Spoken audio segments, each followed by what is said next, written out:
This show is part of OnePlace, a daily network of focused briefings across the stories people follow most. Welcome to our daily roundup. We have a packed schedule today covering international conflicts, domestic elections, and significant legal battles. Let's get right into the headlines, starting with the Middle East.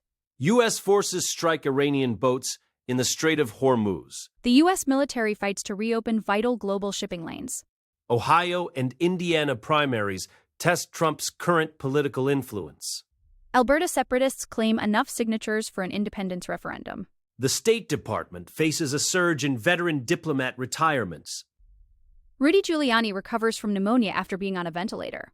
A shooting at an Oklahoma Lake party leaves dozens injured. President Trump initiates massive construction projects across Washington, D.C.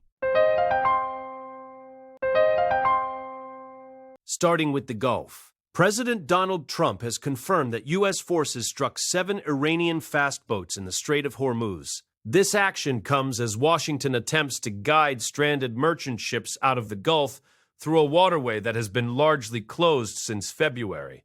The situation escalated on Monday when both the UAE and South Korea reported strikes on their vessels. Additionally, a fire broke out at the Fujairah oil port, following what the UAE described as an Iranian attack. While the shipping giant Maersk reported that one of its U.S.-flagged vessels successfully exited the strait under military protection, the Iranian foreign minister, Abbas Araghchi, dismissed the U.S. initiative dubbed Project Freedom as Project Deadlock. He maintains that there is no military solution to what he views as a purely political crisis in the region.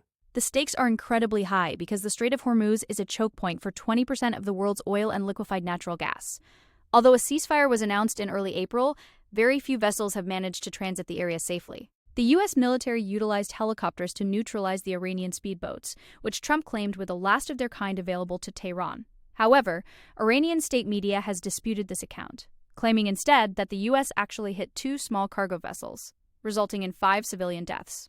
This conflicting narrative highlights the extreme tension and the potential for miscalculation. While the U.S. claims to be protecting commercial interests, Iran views these maneuvers as a violation of the fragile ceasefire, further complicating any hopes for a diplomatic resolution to the ongoing maritime blockade.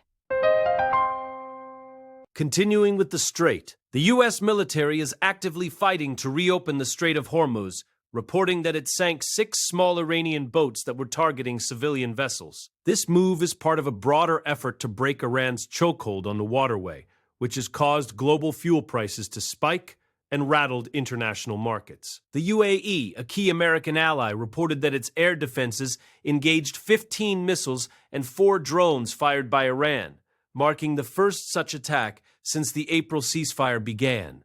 One of these drones caused a fire at a major oil facility in Fujairah, wounding 3 Indian nationals. The U.S. has established an enhanced security area in Oman's waters to facilitate safe passage, but the risk of reigniting full-scale fighting remains a primary concern for shipping companies and their insurers, who are hesitant to navigate the area.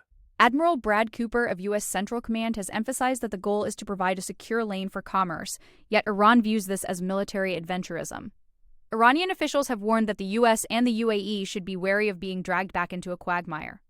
They claim the attack on the oil facility was a direct result of the U.S. trying to create an illegal passage. This situation is a delicate balancing act.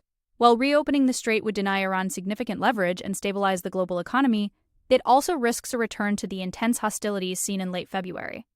For now, the U.S. is pushing forward with its maritime initiative, but the threat of Iranian retaliation against merchant ships continues to loom over the vital energy corridor, keeping the global community on edge.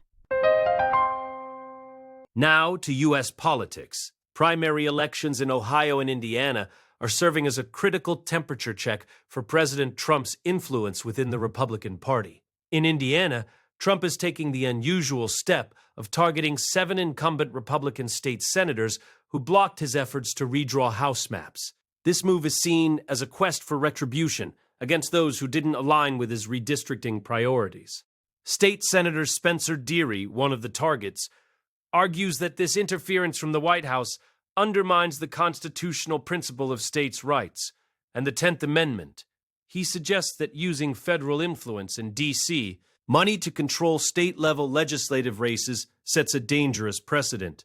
Meanwhile, Trump's allies maintain that these primary challenges are necessary to send a clear message about the consequences of opposing the president's top political priorities and his broader national agenda. Over in Ohio, the primary landscape is shaped by a long-running legal battle over gerrymandering, with new maps finally in place after several previous versions were struck down by courts.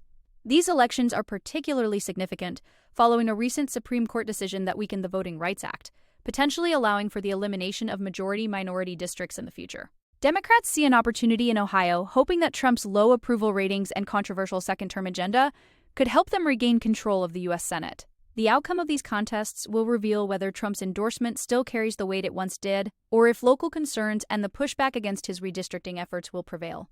It is a high-stakes moment for both parties as they look towards the 2026 elections and the shifting architectural landscape of American political power. Moving to Canada.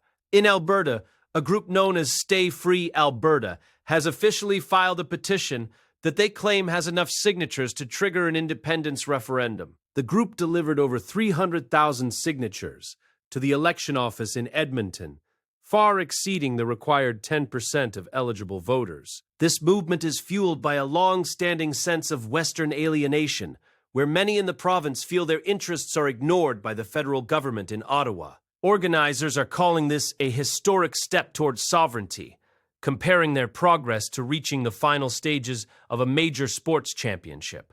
However, the path to a referendum is currently blocked by a legal challenge from Indigenous First Nations.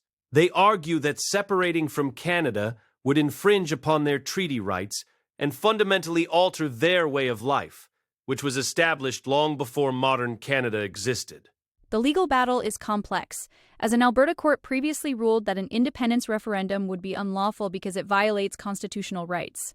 In response, the provincial government amended its laws to remove the requirement for such referendums to be constitutional, allowing the petition process to move forward. The courts must now decide if the previous ruling still holds despite these legislative changes. Lawyers for the First Nations believe they have a strong case to shut down the referendum entirely, noting that an international border would sever vital treaties forged with the British Crown. If the court allows the process to continue, it could lead to a vote this autumn that would challenge the very fabric of the Canadian Federation. The decision, expected later this month, will be a pivotal moment for both the separatist movement and Indigenous sovereignty. Next, the State Department. The U.S. State Department is experiencing a significant surge in retirements among senior career diplomats. Traditionally, about 2/3 of U.S. ambassadors are drawn from the career foreign service, but the Trump administration has shifted toward appointing political allies instead. This has left many veteran officers with very few prospects for advancement within the department's up-or-out system. Kelly Adams Smith, a diplomat with 28 years of experience, recently retired after her nomination for an ambassadorship was rescinded via an impersonal email. She expressed heartbreak over the loss of experts who speak multiple languages and have deep knowledge of specific global regions. These retirees argue that the government is losing the return on the extensive training and investment made in their careers over decades as they find themselves unwelcome or without meaningful assignments in the current political climate of the second Trump administration. The State Department has defended the numbers, suggesting that many retirements are linked to the dismantling of the U.S. Agency for International Development. They claim career ambassadors are encouraged to seek new roles, but former officials like George Kent tell a different story. Kent, who served as ambassador to Estonia, says he was effectively fired on his first day back in Washington, and notes that retirement classes have been unusually large lately. He describes a concerted effort to make senior officers feel unwelcome, forcing them to leave the service willingly. This exodus of institutional knowledge could have long-term effects on American diplomacy and foreign policy execution. As seasoned professionals exit the door, the department faces the challenge of maintaining its global influence and expertise while navigating a leadership structure that increasingly favors political loyalty over career experience and specialized regional knowledge. Turning to Rudy Giuliani. Rudy Giuliani is currently recovering from a severe bout of pneumonia and is now breathing on his own after a period on mechanical ventilation. His spokesman, Ted Goodman, revealed that the former New York City mayor has suffered from restrictive airway disease since the September 11th terror attacks. This condition, caused by the toxic dust and smoke at Ground Zero, significantly weakened his ability to fight off the virus that recently overwhelmed his body. At 81 years old, Giuliani remains in the hospital in critical but stable condition. His family and medical providers are by his side as he continues what his team calls a winning battle. This health crisis serves as a reminder of the long-term medical issues faced by many 9/11's first responders, with researchers noting that related diseases have claimed twice as many lives as the attacks themselves. Giuliani's recent years have been marked by significant legal and financial turmoil following his work as Donald Trump's personal lawyer. After the 2020 election, he was a central figure in promoting false claims of election fraud, which eventually led to a $148 million defamation judgment against him. This legal battle resulted in his disbarment and a subsequent bankruptcy filing.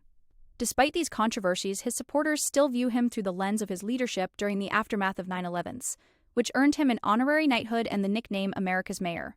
As he recovers in the hospital, his political legacy remains a subject of intense debate, contrasting his early career as a prosecutor and mayor with his later role in the efforts to overturn the 2020 presidential election results. His current health struggle is the latest chapter in a very public life.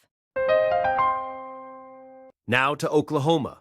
A violent incident occurred at Arcadia Lake in Oklahoma, where at least 23 people were injured during a shooting at a large lakeside party. The event, which took place on Sunday night near the city of Edmond, involved a gathering of young adults that had been advertised on social media as a Sunday Funday. Police described the gathering as an unsanctioned party that began after dark. The injuries reported range in severity and include multiple gunshot wounds, with victims being treated at several local hospitals. While no arrests have been made yet, authorities do not believe there is an ongoing threat to the public. A reunification center was established at a nearby Walmart to help families connect with those who were at the scene.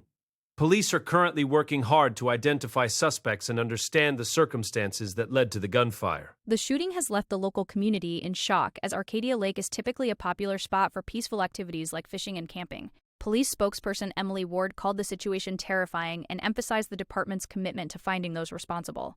Social media played a significant role in the event's organization, highlighting the challenges law enforcement faces with large, spontaneous gatherings.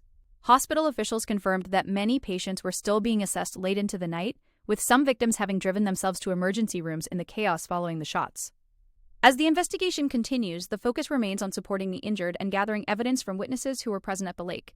This incident adds to the growing concern over public safety at large social events and the impact of gun violence on community spaces intended for recreation.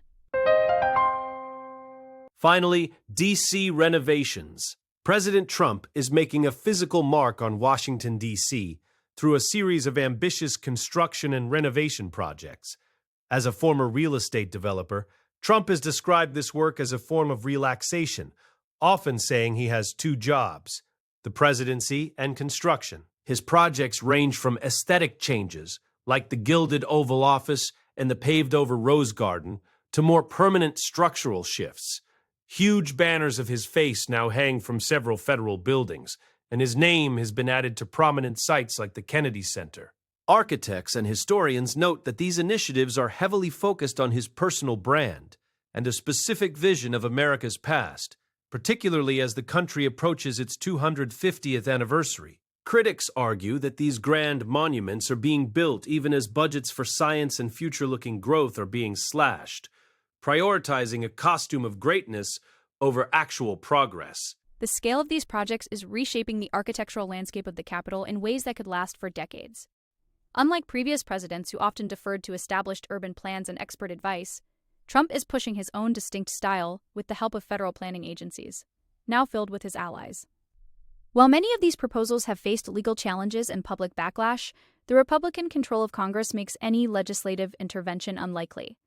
Projects include everything from new golf courses and sculpture gardens to the beautification of federal architecture. Some see these changes as a necessary revitalization of the city's classical roots, while others view them as an attempt to turn the nation's capital into a reflection of a single political figure. Regardless of the perspective, the physical transformation of D.C.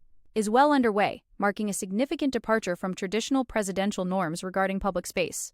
That wraps up our briefing for today. Thank you for joining us for this daily update. Be sure to follow the show for your next briefing tomorrow morning.